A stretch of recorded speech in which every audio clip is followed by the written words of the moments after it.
ምድር ላይ ከፍተኛ ፕሮቲን ያለው የበሬ ስጋ አይደለም ወይም እንቁላል። እመኑኝ የዶሮ ስጋም አይደለም በፍጹም።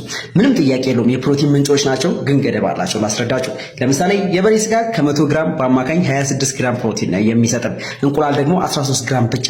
ዶሮ ደግሞ 27 ግራም አካባቢ ነው ከ100 ግራም ሊለግሰን የሚችለው። ብዙ እጥፍ እነሱን የሚበልጣቸው አንድ ምግብ ግን አለ። የስጋ ዘር አይደለም፣ የወተት ዘርም አይደለም። ሲጀምር ከእንስሳት እንኳን አለመገኘቱ ነው በጣም የሚገርም።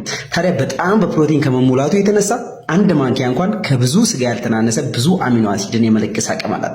በማግኔዥየም፣ አይረን እና ሌሎች ጠቃሚ አሚኖ አሲድ ሰውነታችሁ ራሱን ለማደስ የሚጠቀምበትን ይዛ ትገኛለች። ለሆርሞን ምርትና በሽታ ለመከላከል አስተዋጽኦ ቀላል አይደለም።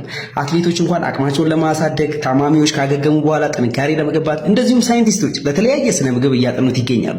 እስካሁን እያወራሁ ያለሁት ምግብ ስፒሩሊና ይባላል። በቅርብ ወደ ስነ ምግብ ውህደት ውስጥ ስለገባ በአማርኛ ትርጉም ያለው አይመስለኝም። ለማወቅ ከፈለጋችሁ ግን ስፒሩሊና በሐይቅና በውሃ የሚያድግ ተፈጥሯዊ አልጌ ነው። ከሁሉም ምግቦች በጣም ከፍተኛ ፕሮቲን ይዟል። ከክብደቱ ኦልሞስት ከ60% በላይ ማለት ይቻላል። በተጨማሪም ቫይታሚን፣ ማዕድናትና አንቲኦክሲደንቶችን ይኖሩበታል። የኃይል የኢሚዩኒቲ እና ጡንቻ መልሶ መገንባት ስለሚያገለግል ሱፐር ፉድ ልንለው እንችላለን። በቅርብ እሱን መጠቀም እንጀምራለን። ታዲያ በምንጭነት ማይ ፉድ ዳያታን ተጠቅሜያለሁ።